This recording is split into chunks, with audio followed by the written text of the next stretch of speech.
श्री गुरुपादुकाभ्यां नमः। परमपूज्य स्वामी प्रज्ञानंद लिखित ओंकार स्वरूपा सद्गुरू समर्था या ग्रंथाचं वाचन आपण ऐकत आहोत. आज ऐकूया या ग्रंथातील प्रकरण पहिलं, गुरुपाशी देवा आहे, याचा भाग 14वा.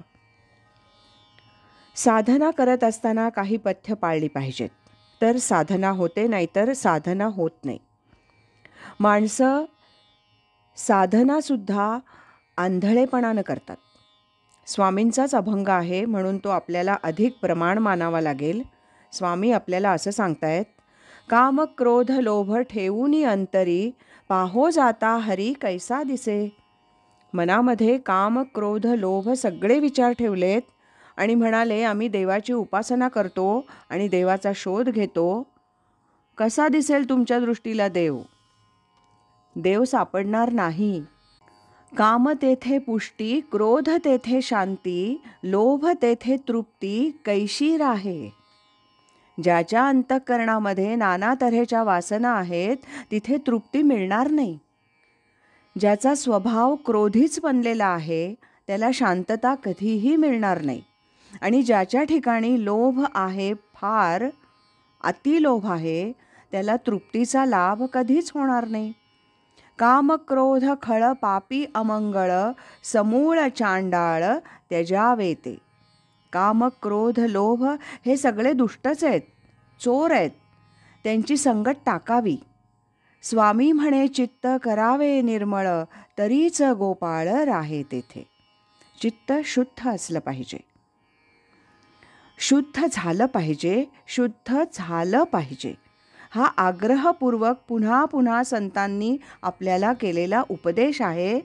उत्तम साधक होणं, उत्तम शिष्य होणं हाच त्यावरचा उपाय आहे. आपल्याला संसार प्रपंचाचा वीट का येत नाही?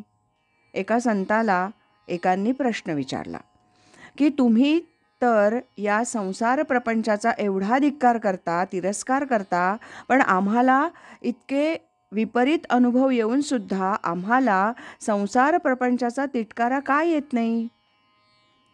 एका राजानं संताला हा प्रश्न विचारला. तो म्हणाला, आम्हाला या संसार प्रपंचाचा वीट येत नाही का, ते आम्हाला पटवून द्या. तो साधू म्हणाला, तू माझ्याबरोबर जरा बाहेर चल, राजवाड्यातून बाहेर पडू.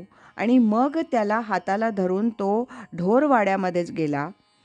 तिथं जुन्या काळात मेलेल्या प्राण्यांची कातडी सोलून ती सगळी ठिकठिकाणी उभी केलेली असायची आणि त्यांची प्रचंड दुर्गंधी सगळीकडे सुटलेली असायची.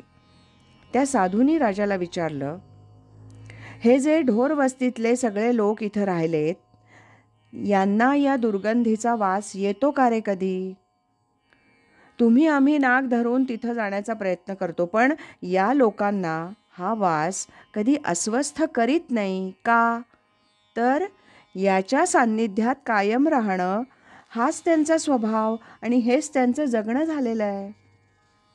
तसं संसार प्रपंचामध्ये तुम्ही इतके रममाण झालेले आहात की संसार प्रपंचाची दुर्गंधी कधी तुमच्या नाकाला जाणवतच नाही. ढोरासारखी तुमची अवस्था झालेली आहे. संत संसार प्रपंचाची निंदा नालस्ती करतात. याचं कारण हे आहे की या 5 इंद्रियांचे 5 विषय ते सारखे तुम्हाला त्यात बुडवण्याचाच प्रयत्न करतात. त्याची दुर्गंधी तुम्हाला येत नाही, सवयच पडली आहे, अंगवळणीच पडलं आहे. म्हणून तुकारामांच्या एका अभंगामध्ये त्यांनी वर्णन केलं आहे, ऊर्ध्वमुखे आळविला सोहम शब्दाचा नाद. 5 इंद्रिय तुमच्या अंतःकरणामध्ये असतात तोपर्यंत तुमच्या हृदयाचं कमळ ते असं खाली अधोमुख झालेलं असतं. आणि ते जर उलटं झालं, या 5ही इंद्रियांमधून बाहेर पडलं हृदय कमळ, तर मग परमेश्वराच्या प्रार्थनेला, उपासनेला तुम्ही प्रारंभ करता. म्हणून ऊर्ध्वमुखे आळविला सोहम. देवाची भक्ती करण्याकरता या 5 इंद्रियांच्या 5 विषयांपासून दूर जाण्याचा किंवा त्यापासून अलिप्त होण्याचा प्रयत्न करा. म्हणजे खऱ्याखुऱ्या अर्थानं साधनेला प्रारंभ होईल.